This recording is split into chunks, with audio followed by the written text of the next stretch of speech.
Martians.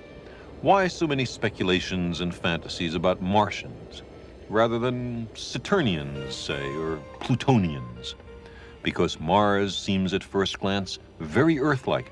It's the nearest planet whose surface we can see. There are polar ice caps, drifting white clouds, raging dust storms, seasonally changing patterns, even a 24-hour day. It's tempting to think of it as an inhabited world.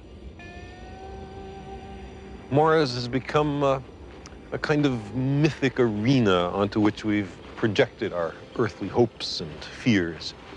The most tantalizing myths about Mars have proved wrong.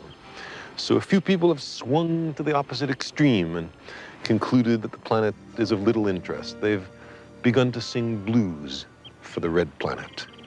But the real Mars is a world of wonders. Its future prospects are far more intriguing than our past apprehensions about it. In our time, we have sifted the sands of Mars, established a presence there, and fulfilled a century of dreams.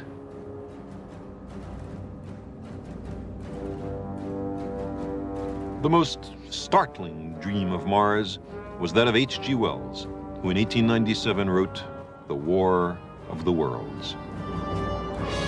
No one would have believed in the last years of the 19th century that this world was being watched keenly and closely by intelligences greater than man's, and yet as mortal as his own.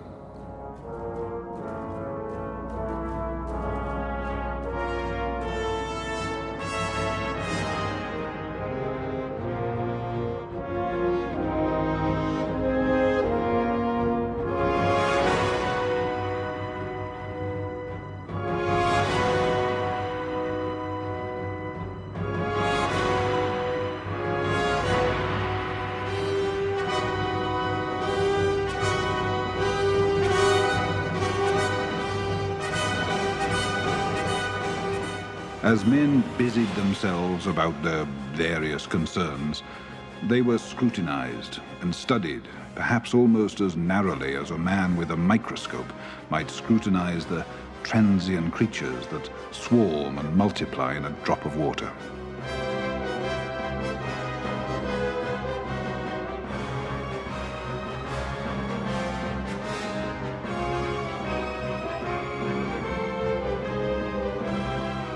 With infinite complacency, men went to and fro over this globe about their little affairs, serene in their assurance of their empire over matter. It's possible that the infusoria under the microscope do the same.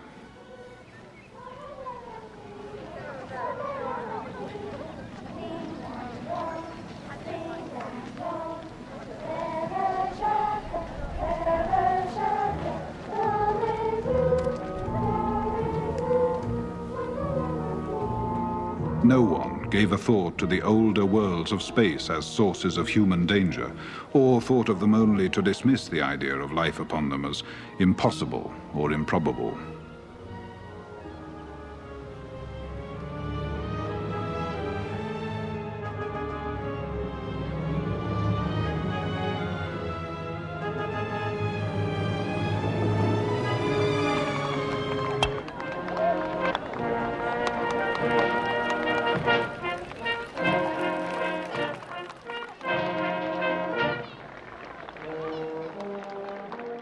It is curious to recall some of the mental habits of those departed days. At most, terrestrial men fancied there might be other men upon Mars, perhaps inferior to themselves, and ready to welcome a missionary enterprise. Yet, across the gulf of space, intellects vast and cool and unsympathetic regarded this Earth with envious eyes, and slowly and surely drew their plans against us.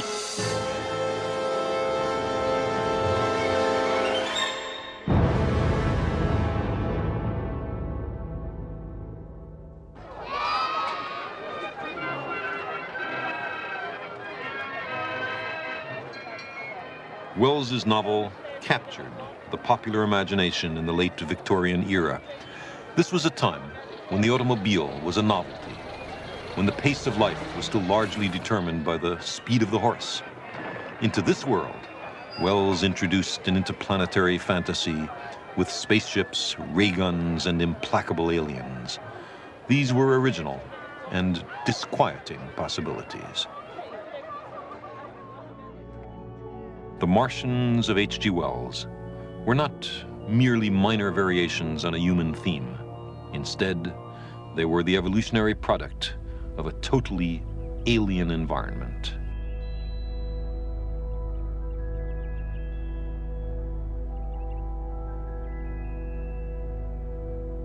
"40 years later, this fantasy was still able to frighten millions in war-jittery America when it was dramatized for radio by the young Orson Welles.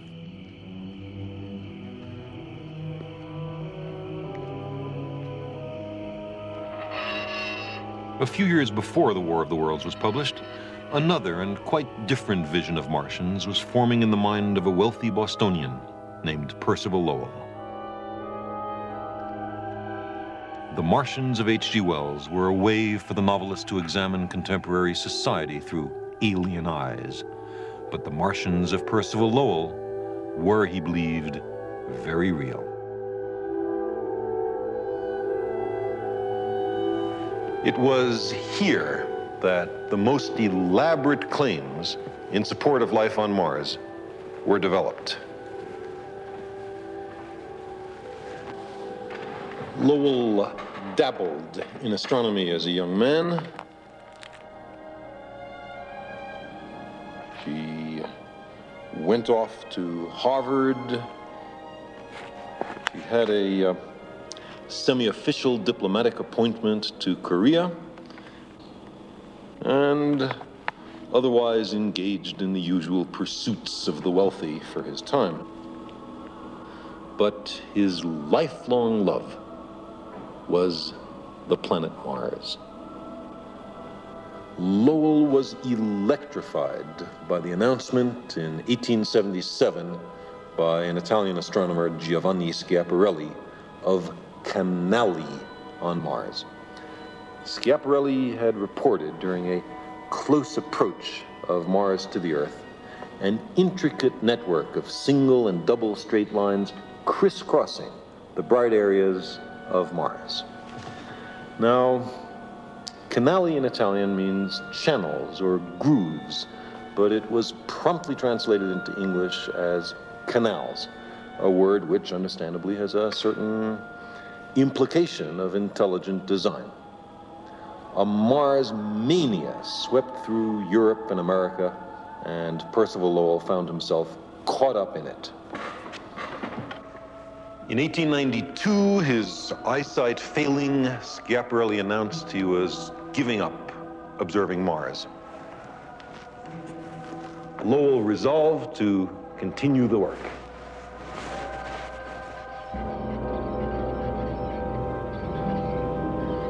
He wanted a first-rate observing site, undisturbed by clouds or city lights, and marked by good seeing. Seeing is the astronomer's term for a steady atmosphere through which the shimmering of an astronomical image in the telescope is minimized.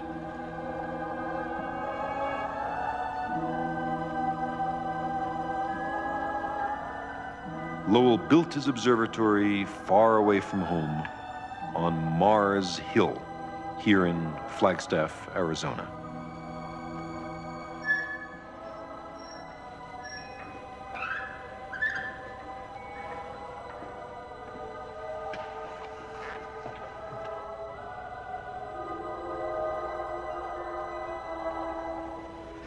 Lowell sketched the surface features of Mars, and particularly the canals, which mesmerized him.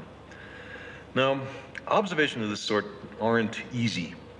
You put in long hours at the telescope in the chill of the early morning. Most of the time, the seeing is crummy. When the seeing is bad, the image of Mars blurs and distorts, and you have to ignore what you've observed. But occasionally, the image steadies, and the features of the planet marvelously flash out at you. You must then remember what you've seen and accurately commit it to paper. You must put your preconceptions aside and with an open mind set down the wonders that Mars holds in store for us. This is Percival Lowell's own notebook. Here's what he thought he saw. Bright and dark areas, a hint of a polar cap, and canals. Lots and lots of canals.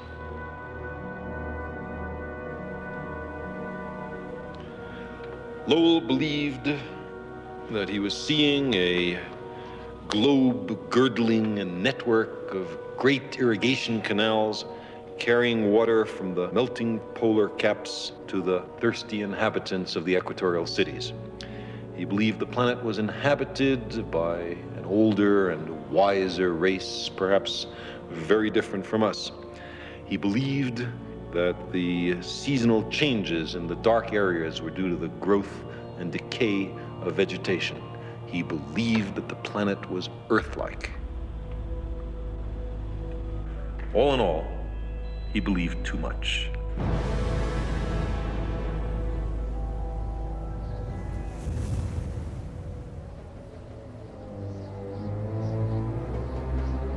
Lowell's Martians were a dying race. Their once great cities had fallen into ruins. Lowell believed that the Martian climate was changing, that the precious water was trickling away into space, that the planet was becoming a desert world. The canals, he thought, were a last desperate measure, a heroic engineering effort to conserve the scarce water. But their technology, although far more advanced than ours, was inadequate to stem a planetary catastrophe.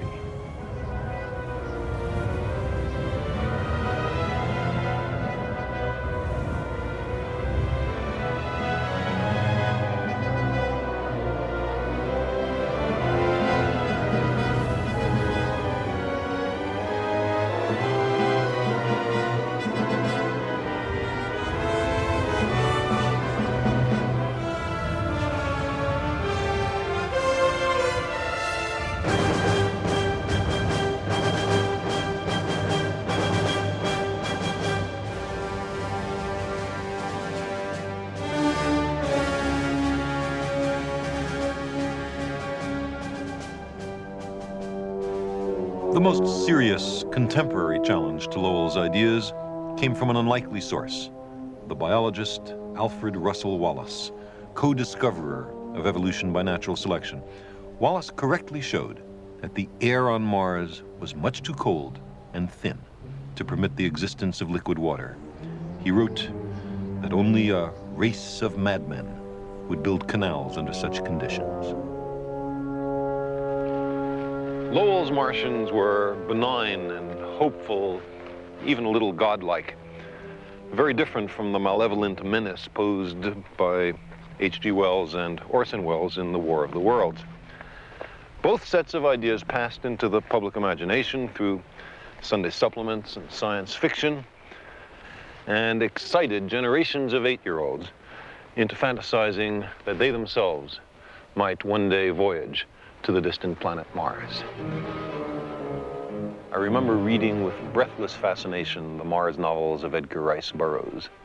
I journeyed with John Carter, gentleman adventurer from Virginia, to Barsoom, as Mars was known by its inhabitants. Wandering among the beasts of burden called thoats, winning the hand of the lovely Deja Thoris, princess of helium, and befriending a 10-foot-high green fighting man named Tars Tarkas as the moons of Mars hurtled overhead on a summer's evening on Barsoom.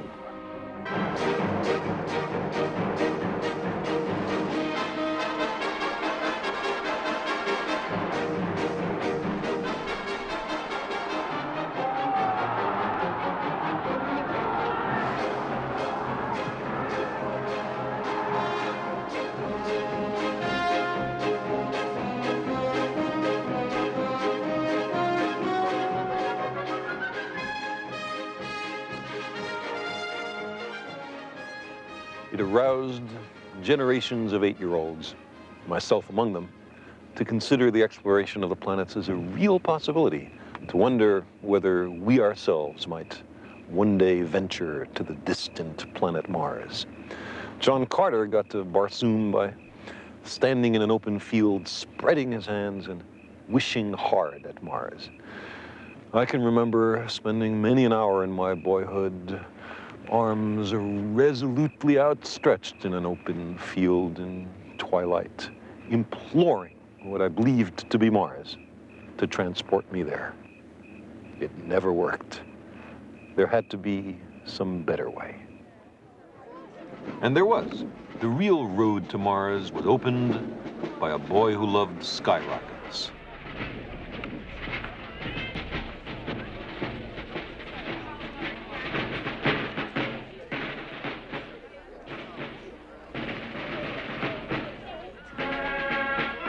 Fourth of July celebrations in New England are much the same today as they were in the 1890s.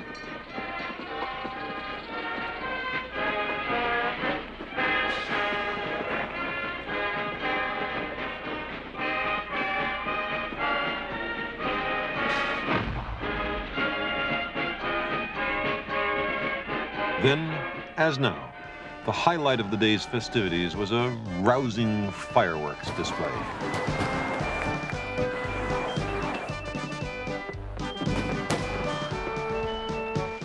That was the part that Robert Goddard liked the best.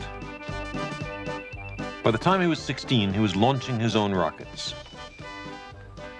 He wrote in his diary, July 4th, 1898, fired cannon and firecrackers all day. In evening, had 5 rockets. Light it now?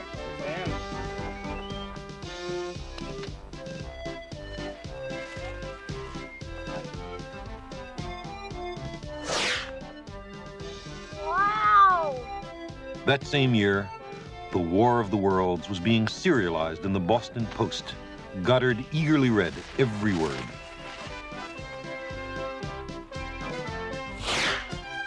The Boston newspapers were also reporting intriguing conjectures by a Professor Lowell, whose lectures Goddard would later attend.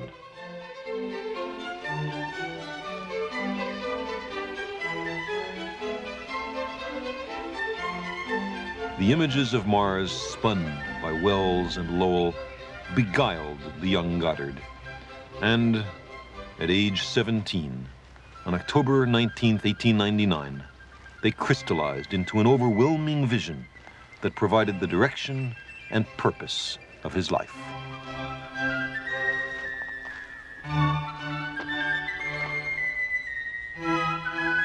From the high branches of an old cherry tree on his family's farm, Goddard saw a way to do more than just speculate about Mars.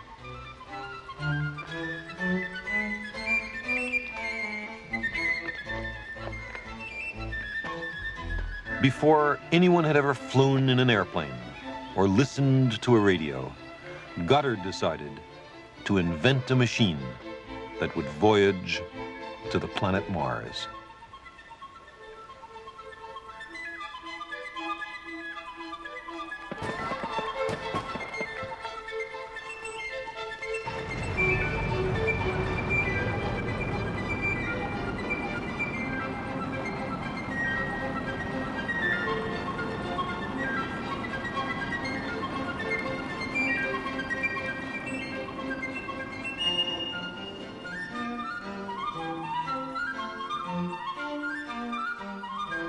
For the rest of his life, he was to commemorate that October day as his anniversary day, the birthday of his great dream.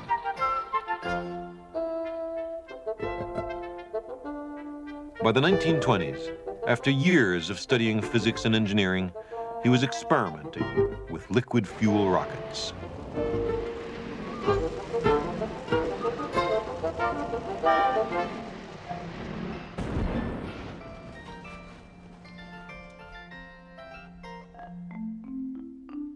In order to build a rocket capable of reaching high altitudes, Goddard had to create the principles of an entirely new technology.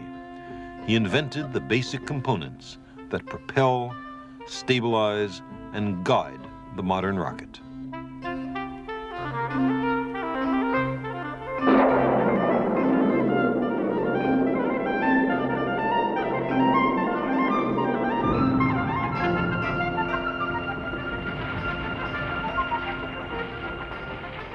It was painstaking and difficult work, but Goddard took the many setbacks in stride. He sifted the wreckage of each experiment for clues to guide the next. Constantly refining old techniques and inventing new ones, he gradually raised the rocket from a dangerous toy and set it on its way to becoming an interplanetary vehicle.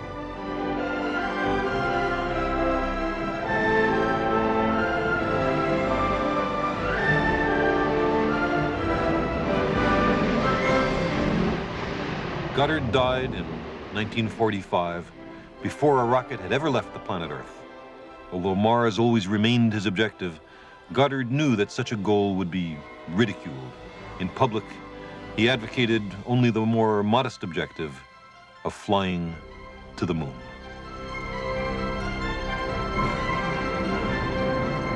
Those boyhood dreams of voyages to the moon and Mars, shared by Goddard with his contemporary, a Russian scientist named Konstantin Tsiolkovsky, were fulfilled only a few decades after their deaths. But as it turned out, the first planet to be explored by rocket was the Earth.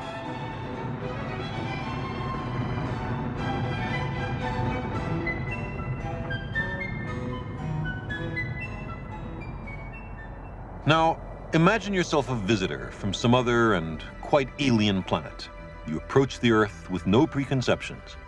Is the place inhabited? At what point can you decide? When we look at the whole Earth, there are no signs of life. We must examine it more closely. If there are intelligent beings, maybe they create engineering structures which can be seen at a resolution of a few kilometers. Yet, at this level of detail, even a great river valley seems utterly lifeless. There's no sign of life, intelligent or otherwise, in Washington, D.C., or Moscow, or Tokyo, or Peking. If there are intelligent beings on Earth, they have not much modified the landscape into regular geometrical patterns at kilometer resolution. But when we improve the resolution tenfold, when we begin to see detail as small as 100 meters across, the size of a football field, the situation changes.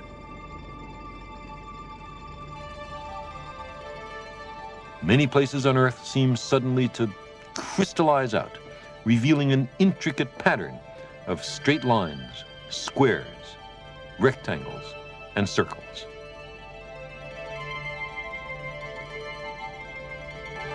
Canals, roads, circular irrigation patterns all suggest intelligent life with a passion for Euclidean geometry and territoriality. On this scale, intelligent life can be discerned in Boston and Washington and New York. At 10-meter resolution, we also discover that the Earthlings like to build up. At twilight or night, other things are visible. Oil well fires in the Persian Gulf, or the bright lights of large cities. And at meter resolution, we make out individual organisms, seals on ice floes, or people on skis. Intelligent life on Earth first reveals itself through the geometric regularity of its constructions. If Lowell's canal network really existed, the conclusion that intelligent beings inhabit that planet might also be compelling. But there is no canal network. Our unmanned spacecraft have examined Mars with 1,000 times more detail than any fleeting glimpse available through Percival Lowell's telescope. There is no question that his Martian canals were of intelligent origin. The only question was which side of the telescope the intelligence was on. Where we have strong emotions, we're liable to fool ourselves. Yet, even without the canals, the exploration of Mars evokes the kind of rapture that Columbus or Marco Polo must have felt. We see many impact craters, but we find no canals, none at all. There are fault lines in the surface and complex patterns of ridges and valleys, but they're all far too small and in the wrong places to be Lowell's canals, and they don't seem to be manufactured. There are many signs of water. Ancient river valleys wind their way among the craters. Nergal Valley, named after the Babylonian war god, is 1,000 kilometers long and 1 billion years old. There seems to have been a time when Mars was much warmer and wetter than it is today. I wonder if life ever arose in the muddy backwaters of these great river systems. The waters flowed at the same time that the great volcanoes of the Tharsis Plateau were made, before the present continents of Earth were formed. It was a very lively epoch on Mars. Equally old is the Mariner Valley, a strange, vast, mist-filled chasm. If it were on Earth, it would stretch from New York to Los Angeles. Landslides and avalanches are slowly eroding its walls, which collapse to the floor of the valley. There, the winds remove the particles and create immense sand dune fields. Signs of high winds are all over Mars. Often craters have, trailing behind them, long streaks of bright or dark material blown out by the winds, natural weather vanes on the Martian surface. For the sand to be blown about in the thin Martian atmosphere, the winds have to be very fast, sometimes approaching half the speed of sound. But some of the patterns are so odd and intricate that we cannot be sure they're caused by wind-blown sand. And there are other strange markings. Furrowed ground, almost resembling a giant plowed field 1 billion years old. And one of the strangest features on Mars, the pyramids of Elysium, 10 times taller than the pyramids of Egypt. Perhaps they're only mountains sculpted by the fierce winds, but perhaps there's something else.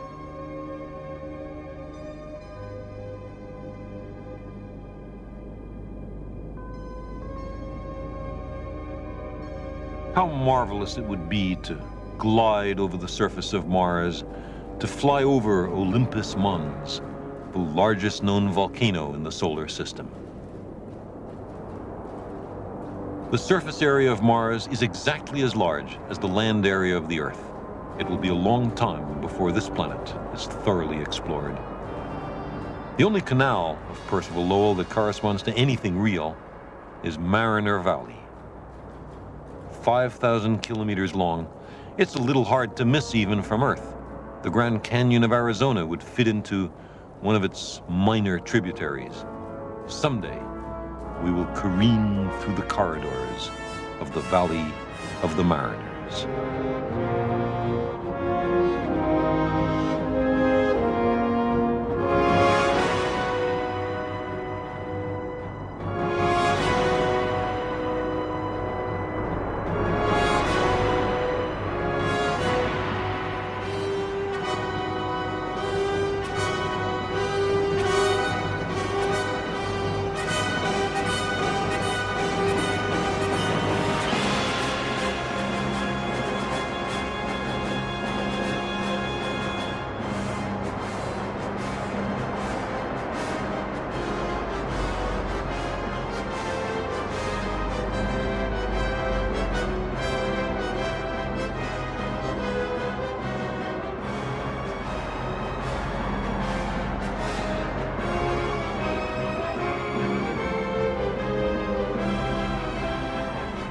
To skim over the sand dunes of Mars is, as yet, only a dream.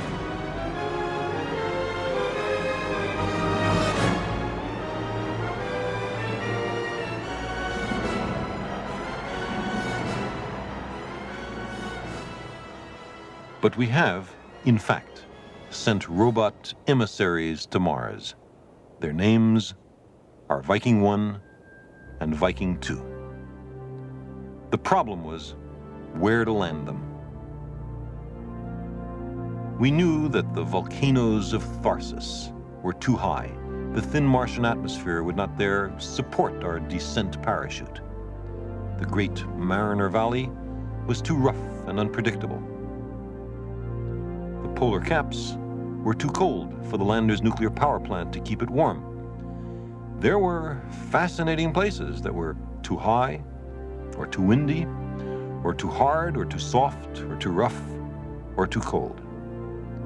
We worried about the safety of every landing site. Perhaps we were too cautious. Eventually, we selected 2 places. One, optimistically named Utopia, for Viking 2, and another, 8,000 kilometers away, not far from the confluence of 4 great channels, a landing site for Viking 1 called Chrysi, Greek for the land of gold.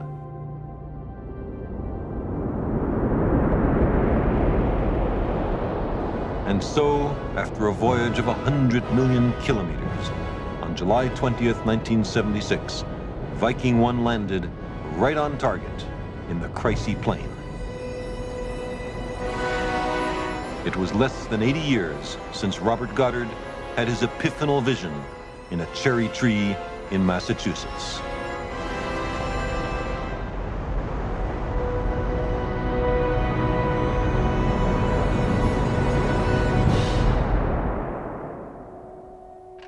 After hibernating for a year during its interplanetary passage, Viking reawakened on another world. The first thing it did was to call home, reporting a safe arrival. It began to rouse itself according to instructions memorized months earlier. First, it put out a finger to test the Martian winds. Then, flexing its arm, it flung off a protective glove.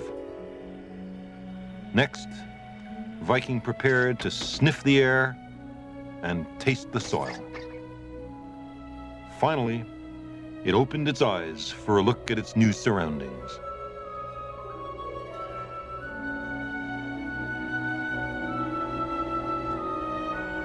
Viking's first picture assignment was to photograph its own foot. In case Viking were to sink into Martian quicksand, we wanted to know about it before it disappeared. Back on Earth, we waited breathlessly for the first images. Viking painted its picture in vertical strokes, line by line, until with enormous relief we saw the footpad securely planted in the Martian soil. This was the first image ever returned from the surface of Mars.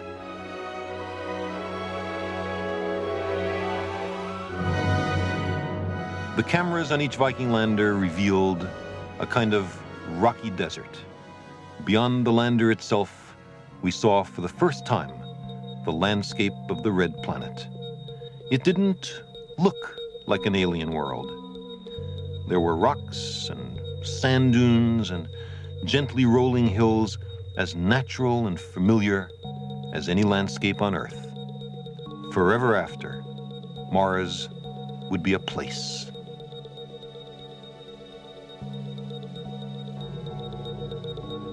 We found that the Martian air was less than 1% as dense as ours and made mostly of carbon dioxide.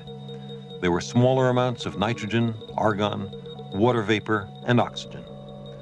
And there was almost no ozone, so the surface was not protected from the sun's ultraviolet light, as it is on Earth. On the warmest days, it was distinctly chilly. And every night, the temperatures plunged to 100 below. In winter, the surface was dusted with a thin layer of frost. The landing sites were chosen because they were safe and flat. Even so, Viking revolutionized our knowledge of this rusty world. I would, of course, have been surprised to see a grizzled prospector emerge from behind a dune, leading his mule, yet the idea seemed strangely appropriate. But at least while we were watching, no prospector wandered by.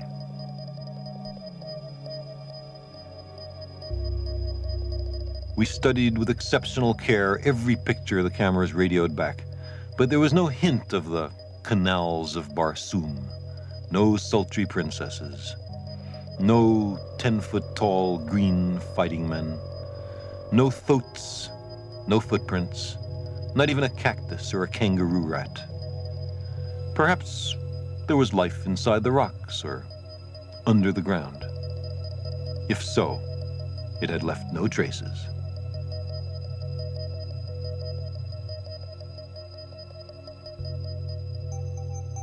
For most of its history, the Earth had microbes, but no living things big enough to see. Perhaps the same is true for Mars.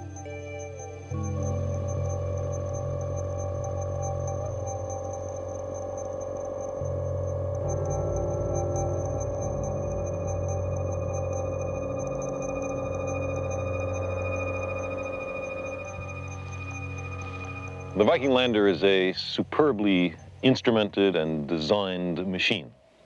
It extends human capabilities to other and alien landscapes. By some standards, it's about as smart as a grasshopper. By others, only as intelligent as a bacterium. There's nothing demeaning in these comparisons. It took nature hundreds of millions of years to evolve a bacterium and billions of years to make a grasshopper.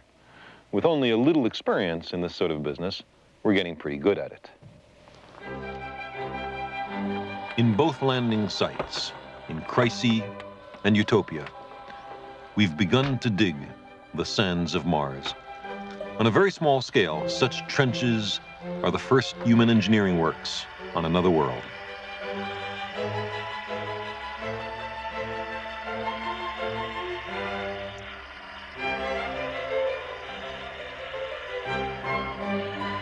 The robot arm retrieves soil samples and deposits them into several sifters.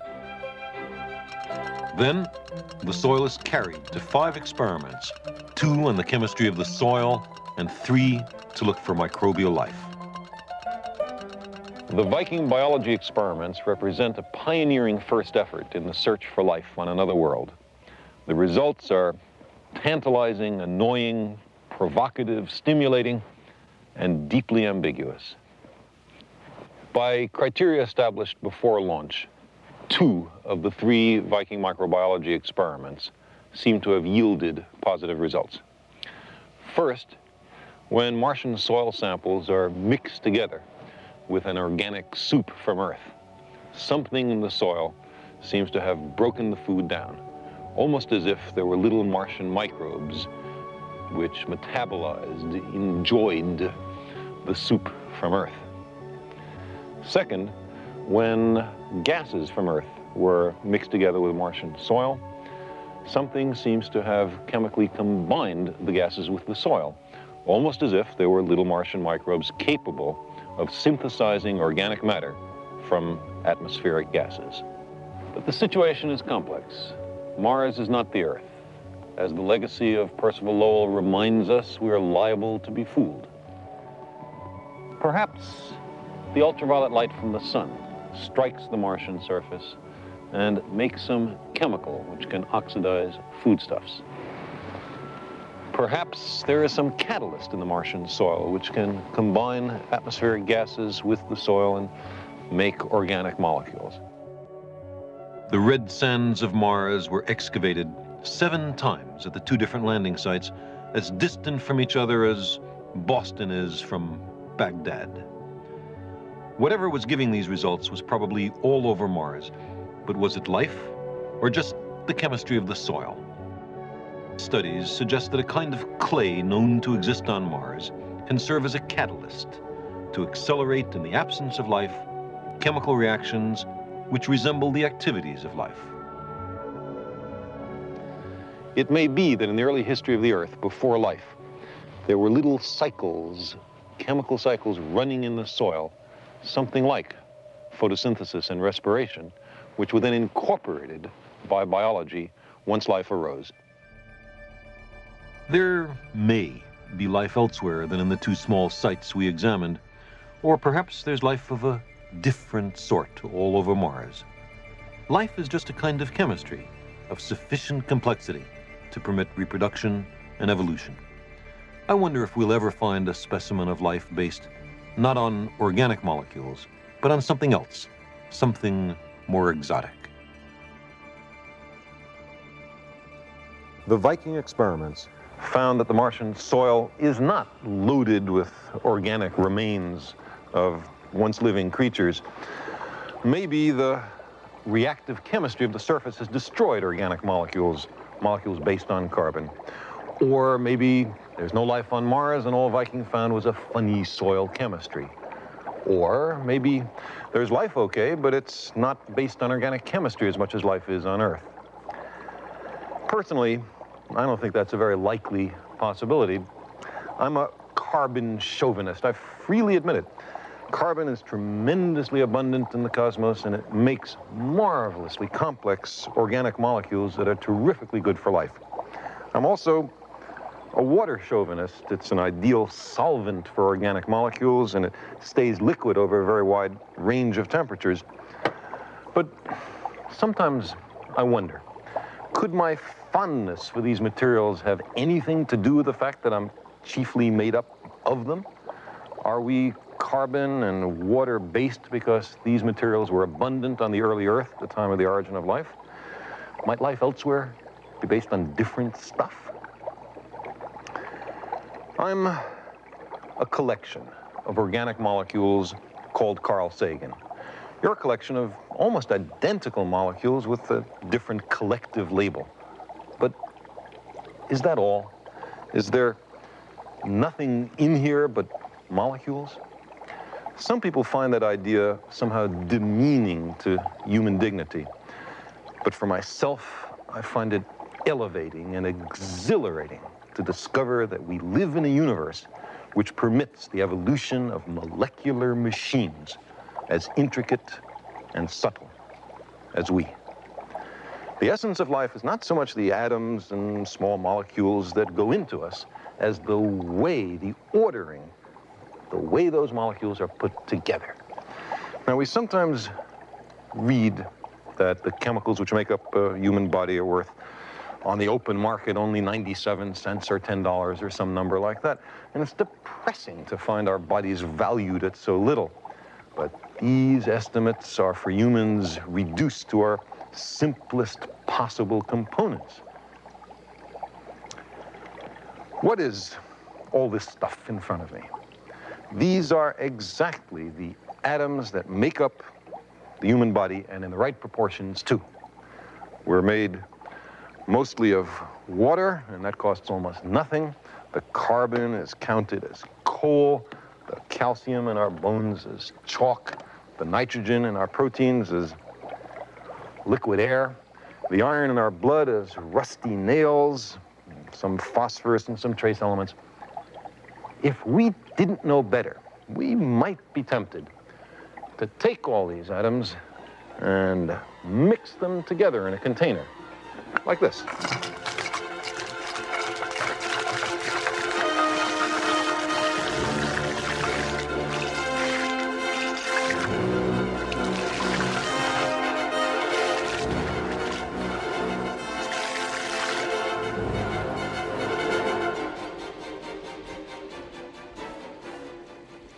And stir.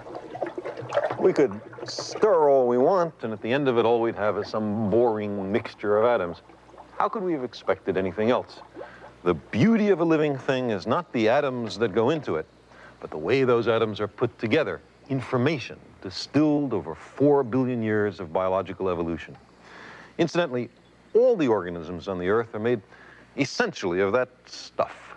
An eyedropper full of that liquid could be used to make a caterpillar or a petunia, if only we knew how to put the components together. All life on Earth is made from the same mixture of the same atoms.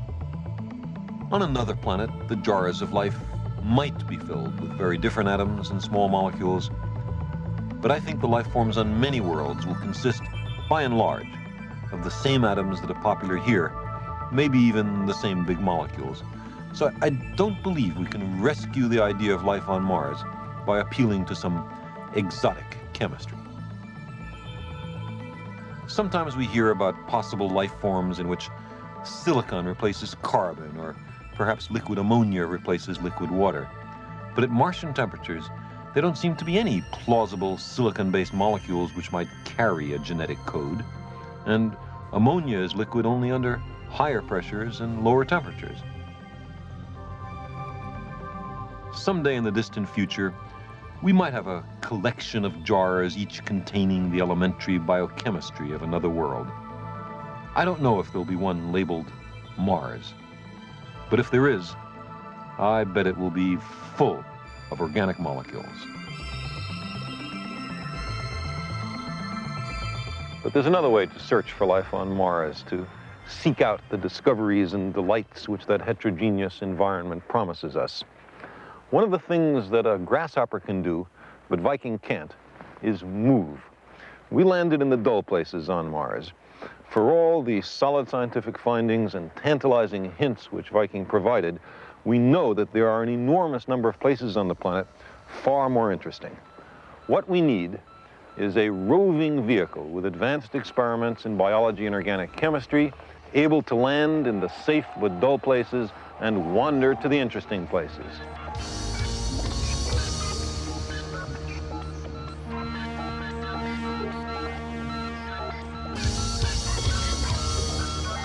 This roving vehicle was developed by the Rensselaer Polytechnic Institute. It has a long list of dumb things it knows not to do. A Mars rover hasn't got time to ask whether it should attempt a steep slope. Radio waves traveling at the speed of light take about 20 minutes for the round trip to Earth. By the time it got an answer, it might be a heap of twisted metal at the bottom of a canyon. A rover has to think for itself.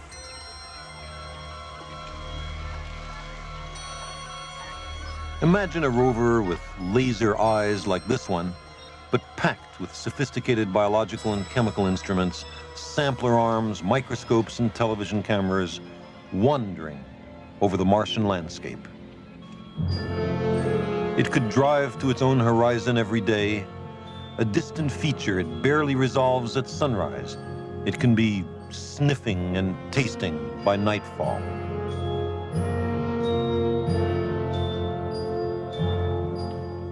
Billions of people could watch the unfolding adventure on their television sets as the rover explores the ancient river bottoms or cautiously approaches the enigmatic pyramids of Elysium. A new age of discovery would have begun. Most of the human species would witness the exploration of another world.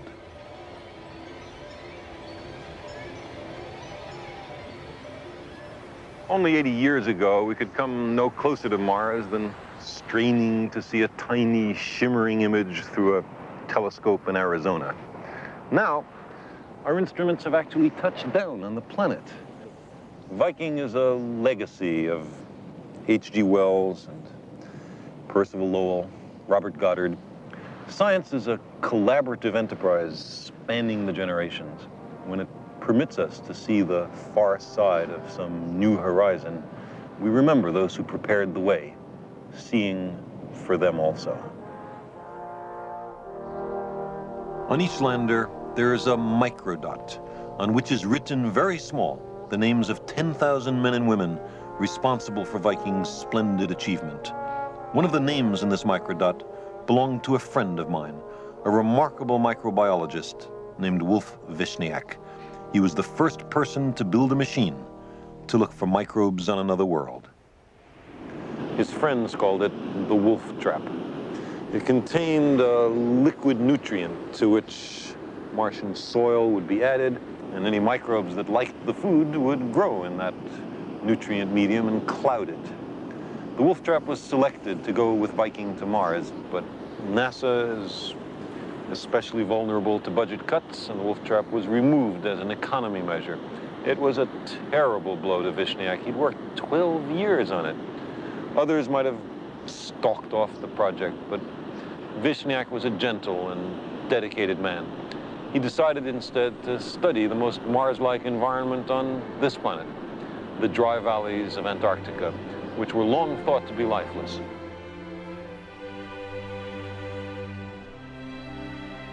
But Vishniac believed that if he could find microbes growing in these arid polar wastes, the chances of life on Mars would improve. So in November 1973, Vishniac was left in a remote valley in the Asgard Mountains of Antarctica. He set up hundreds of little sample collectors, simple versions of the Viking microbiology experiments. On December 10th, he left camp to retrieve some samples and never returned. He had wandered to an unexplored area, apparently slipped on the ice, and fell more than 100 meters. Maybe something had caught his eye, a likely habitat for microbes or a patch of green where none should be. The last entry in his notebook was Station 202 retrieved, 22:30 hours. Soil temperature minus 10 degrees, air temperature minus 16 degrees. It had been a typical summer temperature for Mars. Some of his soil samples were later returned, and Vishniac's colleagues discovered that there really is life in the dry valleys of Antarctica, that life is even more tenacious than we had imagined. That fact may turn out to be very important for the future history of Mars.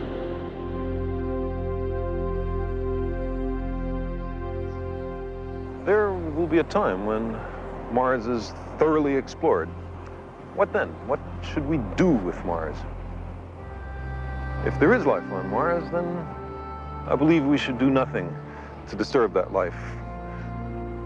Mars, then, belongs to the Martians, even if they are microbes. But suppose that Mars is in fact lifeless. Might we, in some sense, be able to live there, to somehow make Mars habitable like the Earth, to terraform another world? As lovely a world as Mars is, it poses certain problems for us. There's too little oxygen, no liquid water, and too much ultraviolet light. But all that could be solved if we could make more air. With higher atmospheric pressures, liquid water would become possible. With more oxygen, we might be able to breathe the atmosphere, and ozone could form to shield the surface from the solar ultraviolet light. The evidence for past liquid water suggests that Mars once had a denser atmosphere, which can't have all escaped to space. It has to be on the planet somewhere. In subsurface ice, surely, but most excessively in the present polar caps. To vaporize the ice caps, we must heat them, preferably by covering them with something dark to absorb more sunlight. That thing ought also to be cheap and able to make copies of itself. Well, there are such things. We call them plants. We would need to evolve by artificial selection and genetic engineering dark plants able to survive the severe Martian environment.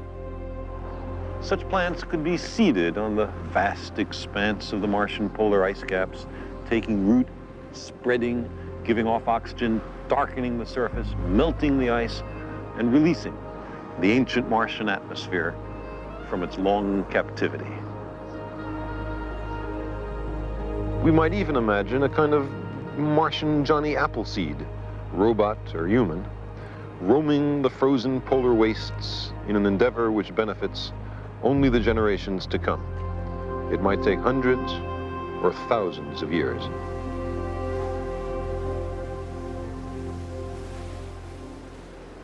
We might then want to carry the liberated water from the melting polar ice caps to the warmer equatorial regions. And there's a way to do it. We would build canals. But that's exactly what Percival Lowell believed was in fact happening on Mars in his time. The idea of a canal network built by Martians may turn out to be a kind of premonition.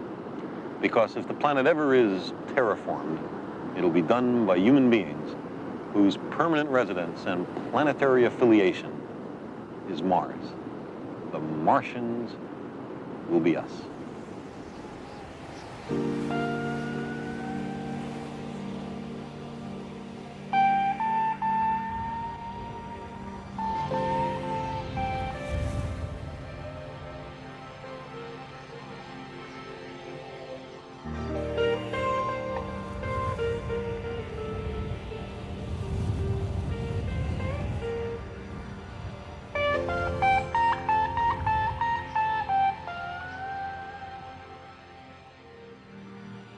Mars today is strictly relevant to the global environment of the Earth. Its antiseptic surface is a cautionary tale of what happens if you don't have an ozone layer. Its great dust storms and the resulting cooling of its surface played a role in the discovery of nuclear winter, the catastrophic climate change on Earth predicted to follow nuclear war. So if you didn't have an ounce of adventuresome spirit in you, it would still make sense to support the exploration of Mars. In recent years, there's been a groundswell of interest in organizing the first expedition of humans to go to the planet Mars. We first need more robotic missions, including rovers, balloons, and return sample missions, and more experience in long-duration spaceflight. But eventually, if all goes well, the interplanetary ship or ships would be constructed in Earth orbit, launched on the long journey to Mars, and then a landing module would set down on the surface. The crew would emerge, making the first human footfalls on another planet. It would be very expensive, of course, although cheaper if many nations share the cost. The key issue in my mind is whether the unmet needs down here on Earth should take priority. But that's a question even more appropriately addressed to the military budgets. Now, $1 trillion a year worldwide. You can buy a lot for that. Justifications for the Mars endeavor have been offered in terms of scientific exploration, developing technology, international cooperation, education, the environment. Some see it as the obvious response to the future calling. Some even think we should go to investigate enigmatic landforms, including one that resembles an enormous human face. Personally, I think this, like hundreds of other blocky mesas there, is sculpted by the high-speed winds, but if we're going anyway, there's no harm in taking a look. A remarkably diverse group of American leaders has endorsed the Mars goal. I imagine the emissaries from Earth, citizens of many nations, wandering down an ancient river valley on Mars, trying to understand how a quite Earth-like world was converted into a permanent ice age, and looking for signs of ancient life along the riverbanks. In the long run, the significance of such a mission is nothing less than the conversion of humanity into a multi-planet species.